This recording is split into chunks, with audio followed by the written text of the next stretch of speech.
Hey everyone, Alex Telander here. This will be a shorter intro. If you want the full one, check out the first part of the Behind the Ostium series, which I highly recommend if you want to do this in order.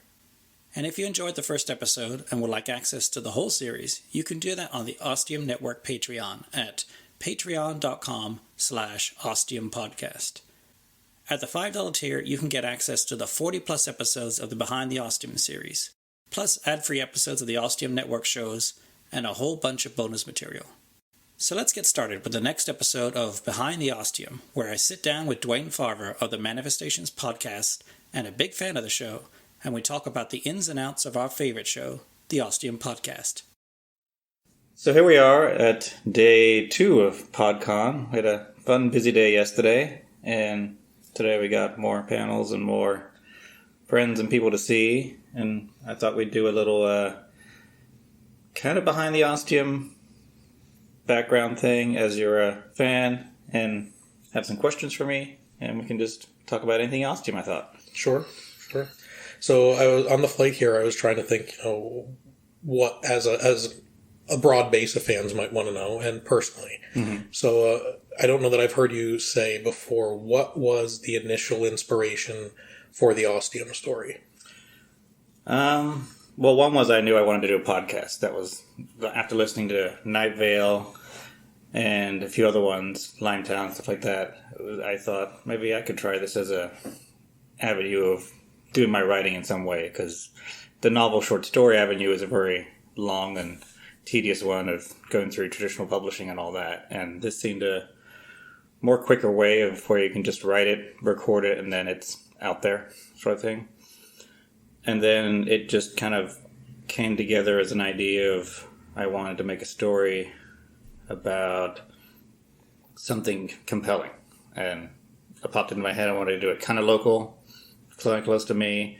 And then the idea of GeoGuessr came in, and then it kind of just all flowed from there. Of like, well, what if you found a weird place in GeoGuessr that wasn't really on any map and might lead to something really mysterious? And after that, it was there's a road sign you see, and it says population 0. And that was a new mystery. And then I was kind of just building on mystery after mystery. And then I added Jake. Okay. That actually answers question 2. Was it conceived as a podcast, or did you originally? Yes, it was always intended as a podcast, but it also works as books and stories and stuff. And especially now with how the world's open up, it can go anywhere to TV shows, movies, everything. And I've got lots of like kind of offshoots and tangents I can do and things like that.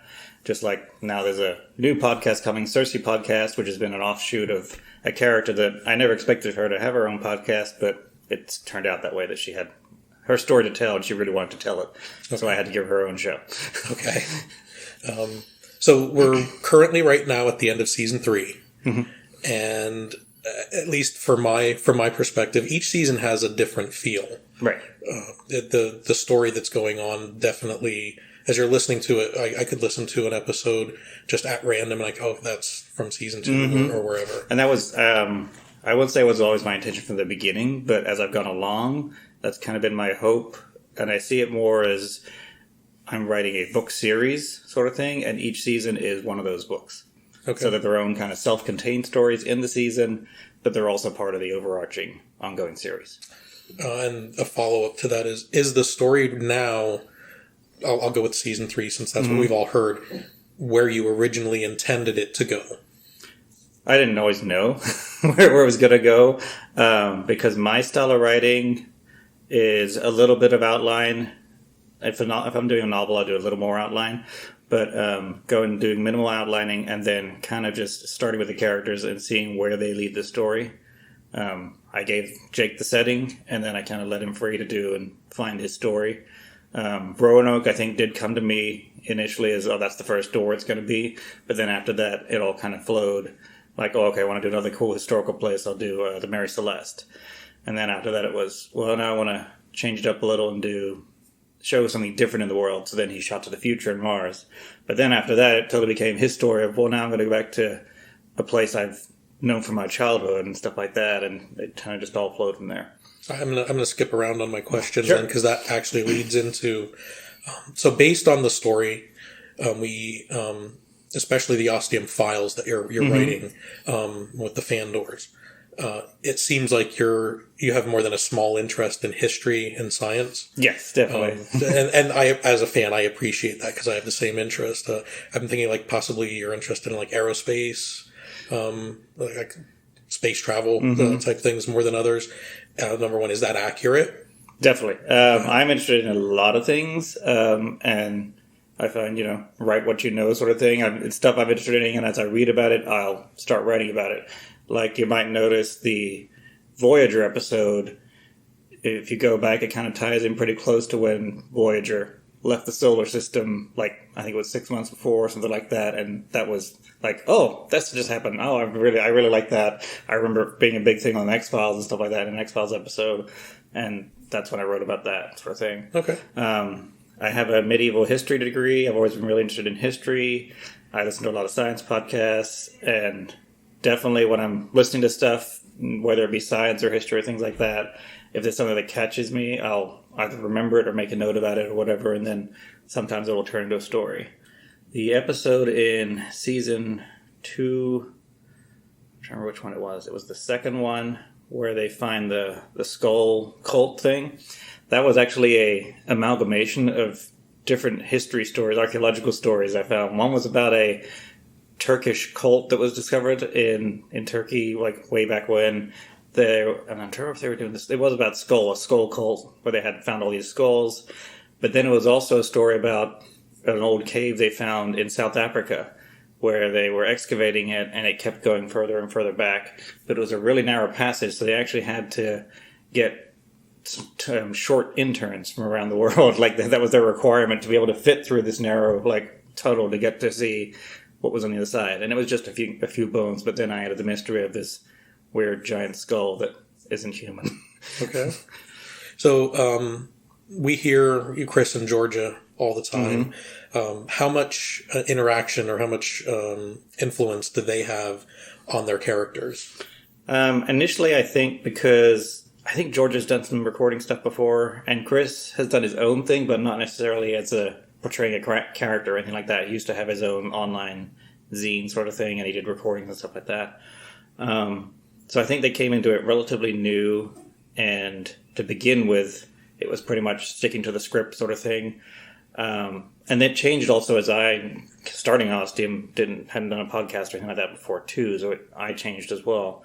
And as they became more and more comfortable in their characters, I've encouraged them to just record everything, mistakes, all that stuff, and then send it to me, and then I can always edit it accordingly. And in so doing, they'll end up changing words occasionally or saying things differently. George is really good about saying, well, that's not how Monica would say it, or that's not grammatically correct, or whatever, and then she'll just change it or redo it or something like that. Yeah. I enjoy her outtakes. Yeah, they're great. So now I really encourage it, just to do it your way if it doesn't feel... Because I feel like they've really gotten settled into their characters, and they know what they should be saying. Whether they're aware always if they change a word or say something differently or not, I like to think it's just the character coming through as they're recording it, and I'm always happy to keep it. Okay. That's all I had written. So the only other thing from this weekend that I've been seeing, just from meeting a lot of other podcast creators here, is that a lot of their stories are personal. So is this more of a personal story or just a story that you're very personally invested in? It may not be translating from your personal life, but just... Definitely personally invested in. I've really enjoyed where it's taken me, because I never saw where it was going to go sort of thing. And I didn't always know where it's going to go next season until I get there sort of thing. And while there's not really that much of me in it, I've definitely found in all of my writing, when I look at it, it's kind of a freaky thing you can do when you look at all your writing together and you see certain themes in there. And I always, for some reason, whether I don't intentionally do it, have a person trying to find somewhere and feeling they don't belong. Okay. And it's always there. And it's like, fantasy, whatever genre it is, it's always a person who doesn't feel they're in the right setting, that they're where they belong, and there's somewhere they're trying to get to. And it wasn't my intention again, but that's what happened in Ostium too. As a fan, speaking personally for myself, that's part of what drew me to Ostium. I really resonated with the character Jake. I would have been just as excuse me. I would have been just as curious as him, finding GeoGuessr. So you said Jake was... You kind of saw yourself in Jake a little bit? Yes. Like his finding... using GeoGuessr. I thought GeoGuessr was something you had made up at first, and then I come to find out it's real. And then Will did, who does the reviews and everything. Yeah, she didn't think it was real, and then saw, what? Oh, it's a real thing? Yeah, so the second time I played GeoGuessr, I got 5,000 points. It was very surprising. I got you got close? On. Wow. Do you remember where it was? It was somewhere in Baja, California. I saw a lot of things that looked familiar. I had spent 3 months in Southern California when I was younger, and I'm like, this doesn't look like California, but I bet it's Baja, California. And then I just started looking around, and I'm like, I found it. It was very, very surprising. Definitely with Jake, there's, I think, bits of me in there, bits of me, and then bits of Chris as well. Because as I was writing Jake, I had Chris in my mind, and of the type of guy he is and things like that. Like sometimes Jake is a little indecisive. Chris is always like that. It's really hard to get him to pin down on anything. Okay. But I do like the character of Jake. Not that he's uncommitted, but he's willing to change, adapt. Adapt. Yeah, that's a very good word. I like how he very curious to a fault. I like that. I resonate with that. I am. If I was put into a situation like a room full of buttons, I don't know what they do, but I'm going to start pressing some of them. Yeah, I think that's a little over me, being curious and not necessarily being indecisive, but I can't always make a decision right on the spot what I need to for certain things, and my wife knows this well, and then she's like, I'll give you some time to think about it or whatever, and then you'll come to your decision because that's how you are. And that's kind of how Jake is a little stuff. But then I also have been trying to push him into having to be more decisive and kind of being the leader, because he seems to be the guy that knows a lot about everything going on. And when they need to make a call, he's the one who needs to usually do it. Especially at the end of season 3, Jake seems to have gotten some information or made some realizations. Right. Well, and when he went through the blackness and kind of became changed in some way. Where I'm very interested to find out exactly what those changes entail. I am too. and the new character that we met, the personification of the blackness, creature thing, whatever that is, I mean, I know a little bit more of that, which I won't say yet, but there will be more explained in season 4. I thought as we were going through season 2, finding out about Gibraltar, I had a very clear picture in my mind. I knew exactly where the story was going, so season 3 broke that completely. Oh, good. Yes. I won't, just in case in the background one of the things is really true. Just one thing I'm holding out hope for. But yeah, I thought Monica was a little bit more involved. So that did come to light a little bit with Ostium. But I thought she was much, much more involved. So I'm holding out for my secondary theory still being true. And again, it was one of those things that kind of just developed as the character developed. And no, I think I'm going to do another Behind the Ostium on talking about season 1 and how her character developed and how I originally had her trying to be. Definitely she wasn't as she appeared to be, and there was something else going on. And then I added that military element where she might have been with the military. And I remember when I was originally coming up with ideas, I was like, well, maybe she's an alien, or she's from another dimension or something. And then it ended up being, no, she's just from the future. I can't think of anything else that I want to know, but we've been talking all weekend, so I've gotten a lot of information. I wish I would have saved some questions for this. That's okay. And then we have your little thing you're doing. And Door 129.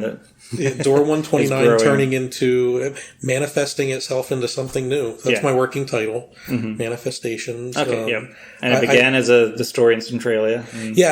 Writing my own Ostium Door story, but I didn't want to base it too much on your own Ostium Doors, your fan stories. So that's why I just sort of was falling through a blackness, not Jake-like falling through blackness, but starting out in the blackness, finding myself in Centralia, which is a town that's 15 minutes from where I live. Again, you're going local because it's familiar and correct. And it's not completely abandoned. There are some holdouts who won't leave, even though it's completely unsafe to live there, and their house could fall through the ground into a burning coal pit. But they still live like it's a normal home sort of thing, and have a job elsewhere. And... Yes, there's absolutely no industry or Right. jobs in the town of Centray. It was a very small town to begin with. Yeah. And the houses were built by the coal company.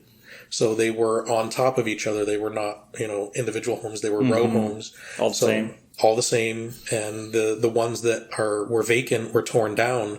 So they had to build supports on the sides of the walls from where they tore down the houses to let the one that remains. Yeah, it's a very peculiar image when you go there. And if you go into the restricted area where no one's supposed to go because the road looks like it's heaved up in spots and higher on some side and there's cracks. You don't see a lot of smoke coming out from the fire anymore these days. But you walk down that part of the road and you'd see, venting smoke from the fire. Sounds like Limetown or something. A little bit. Yeah. A little bit. The way they were describing one of the towns in Tanis too reminded me of this. So yeah, it's restricted. You can get. I don't know that the police would do too much to you other than ask you to leave. But people go there. They call it Graffiti Highway now. The section of road that was rebuilt to go around the fire area. People go there and they spray paint it and tag it with graffiti. So my story there was going back to the day when no one really knows exactly how the fire was started. The main theory is that in the town landfill they did controlled burns every once in a while to reduce what was there to ash. Right. And there was a clay barrier between the landfill and the ground below, and it wasn't properly installed or wasn't maintained, and it let the fire spread to the coal vein underneath the town. And then a lot of the locals feel that it was a conspiracy by the government to get them off of the land so that they could extract the precious minerals under the land. Didn't it all burn? Yeah, the only thing precious under there was the coal, which was on fire. You're right. So, yeah, but the locals... Which is what they wanted to do with the coal, just not have it be under the ground. But well, they thought there were diamonds and gold, and the government was trying to take from them.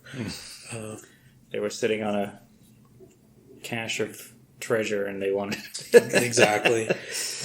So then all of the people that I let read the story, it was very short, it was a Philip pamphlet, not even a short story, were asking me, so what comes next? And I was like, I didn't have anything next. That was just a self-contained little story. But I left it open-ended.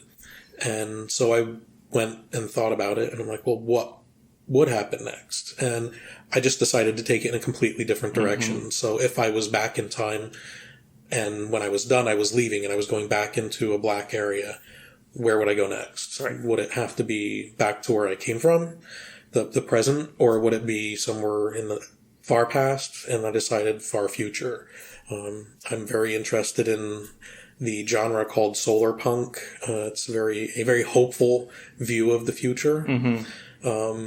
So that's why my story... solar punk, so that's what it is? So it's kind of a positive thing as opposed to... I think a lot of solar punk deals with a very conservationist viewpoint of the future and sustainable look at... We screwed up the planet, now we need to fix it, and we need to not make the same mistake again. Correct.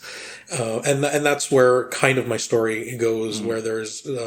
terrible natural disasters and a lot of the population dies and the complete collapse of infrastructure, electricity gone, running water gone, having to rely on people you don't even know to survive as your day-to-day living. And that's not really where my story's at. That's just how the world where I'm writing in got to. And it's a utopian type of a view. I don't personally think that anything is a true utopia, so I'm building in some flaws. Things there's always going to be room for improvement. You need to have conflict for a good story. Correct. That.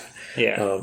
So the continuation of my story is me out of place, not in my own body again, and trying to deal with finding out, number one, what's going on in the world. Number two, also now finding out that the person whose body I'm in is a bit of a jerk. No one really likes him. He is talented and gets stuff done, but he's not likable. And doesn't really know what he's doing. Well, you don't really know what you're doing. I don't know you're in what his I'm body, doing. yeah. And Correct. you're kind of going along and seeing how you can get by before you get noticed. And then finding out that, yes, someone there does know my secret. And that's what I'm writing now is how, why, where do we go from there? And we'll see how we release these, if we're going to release them as a Patreon exclusive series or a standalone series or even your own show. We'll see how it develops. Yeah. I'm very thankful and grateful for all of the support and help. Totally fits into the Ostium world because this is just another door he's gone through now. And it's another possible world. And we were talking about, I won't give too much away, but we were talking about something in Ostium that would almost precisely tie into the AI that I'm writing in my story. So there's details that cross over, and that's what I've really been happy with Ostium is just, well, I didn't set out to create a giant world that I could keep building and building on and having all these offshoots and tangents. It's worked out that way, and out of all the writing projects I've really had in my life till this one has been the most freeing. I really have no problem writing it. Even when I tell myself, I got to write this next thing, and I know roughly how it's going to go, but I don't know where it's going to lead to next and how it's going to go and how tough it's going to be. And then when I sit down to write it, it just pours out. Once Jake or Monica or Dave start talking, then it just comes out. And it's really enjoyable to write. It's enjoyable to listen to. I think it comes through. The story doesn't seem forced. Right. Which is good. And I do have an ending in mind, but as I've told other people, it's very far away, and I hope I don't get to it too soon. Take your time getting there. So. Well, there's lots of many different roads along the way, see, and forks and you've got tracks. The second show now that's connected. And Circe, and that's her story, which will make much more sense at the end of season 4. Okay. Who it is and what's going on there and why there is a story. And my goal with that is it's it's kind of a Lord of the Rings story, fantasy on the world of Albion, and instead of being Gandalf or Frodo, she's a gay sorceress. Are we... You said at the end of season 4 we'll know more about her. Are we going to meet her early in season 4 or? Possibly. I don't want to say too much. Okay. But it all makes sense at the end of season 4. Okay. It'll all come together. You'll get hints and stuff, and then once you get, you've had clues already, but you don't always know until you get to the end how it's all going to link together and stuff. I see a re-listen coming in on my plane ride home. Well, I'll be putting together the supercut of season 3. I'll start putting together probably once I get back, and then that'll come out March. Yeah, in time for season 4 to be released in April or end of February probably, because I'll do it in 3 parts again like that, so that way you can binge the whole season 3 real quick and go into season 4, and then into season 4, which will finish, I think, like August. You have to check the schedule. August, September, which should hopefully tie right in with I'm hoping to get Circe then started right around then or in the winter. And then season 5 of Ostium will start January. And that's going to be a crossover bonanza if everything works out fine. If everything works out perfectly and we all get it done, it'll be 19 crossover episodes, shorter, 10 to 15 minutes, and then one finale. That sounds amazing. Fingers crossed. We're a year away, so that's my hope, is that we can get it all done. Okay. All right, I think that wraps it up. All right, thank you. That was fun.